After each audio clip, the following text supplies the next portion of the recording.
And Oversight Committee Chairman James Comer telling me on Sunday Morning Futures that he will have a press conference on Wednesday, providing the Department of Justice with evidence that the Biden family influenced peddling. Watch this.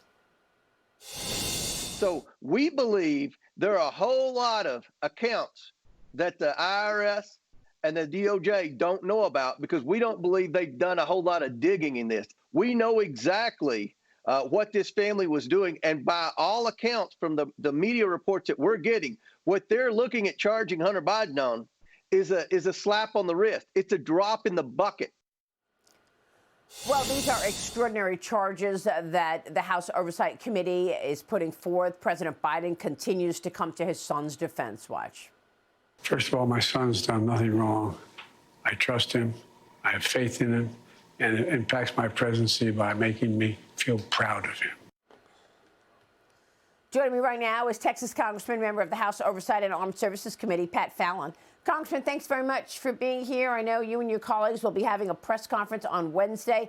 What are you looking at in terms of the Biden family and this influence peddling? Well, Maria, yeah, the bank records tell quite a tale, because first and foremost, what did the Biden family ever provide? What business were they in exactly? What service or goods did they sell?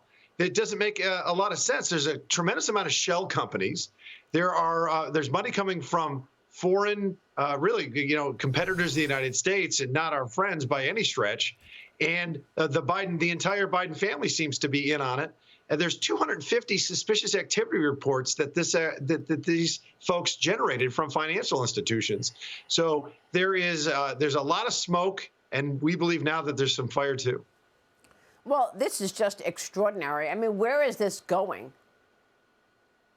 Well, I think that you're going to see that the DOJ did take it didn't do any digging and didn't really seriously investigate this. We have whistleblowers. Maria, we have a senior supervisory special agent from the IRS, highly credible source, telling us that the DOJ, in fact, came to Hunter Biden's defense.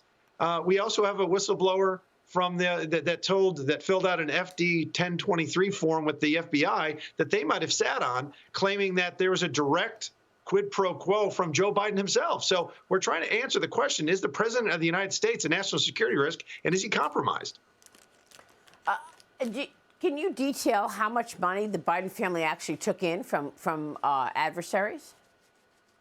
Oh, it's millions of dollars. And it doesn't make any sense. I'm in business, Maria, you've been in business. Why do you have to set up a tremendous amount of shell companies and have people like Rob Walker, wire the money and then break it up into tranches and then wire it to other shell companies and then further shell companies and then finally to the Bidens? They were trying to cover their tracks and didn't count on James Comer subpoenaing the bank records. It was kind of an end around that worked magnificently well, quite frankly. Well, it's just extraordinary. We're going to wait for that press conference that you are all having on Wednesday. Let me move on to the debt negotiations this week, because House Speaker Kevin McCarthy is going to be meeting with President Biden on the debt limit tomorrow. You've got the congressional leadership expected to be at the White House. Utah Senator Mike Lee told me that he has the votes to stop Joe Biden from trying to raise the debt limit without spending cuts. Here's what he told me yesterday. Watch. Kevin McCarthy, as the Speaker of the House, meets with the White House. It's imperative that he arrive in a position of negotiating power. We've now got 43 Republicans who have signed a letter, 2 more who have said they would stand with us while not signing the letter, to refuse to bring debate to a close on any clean debt ceiling increase bill. So, Congressman, where is this going? The meeting will happen on Wednesday, and we are expecting that the president is boxed in at this point, unable to raise the debt ceiling without actual spending cuts. He is not going to get, Joe Biden's not going to get any more irresponsible spending, and he's not going to get a clean debt ceiling increase. It's just not going to happen. So he has to come to the negotiating table. And Maria, you already know the House passed a responsible debt ceiling increase that would cut spending. But in fact, it's historic spending cuts, $4.8 trillion. We're going to claw back billions in COVID funds.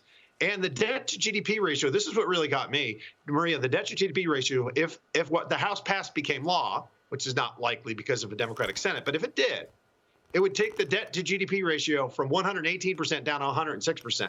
Now that's going, and finally, it's going in the right direction.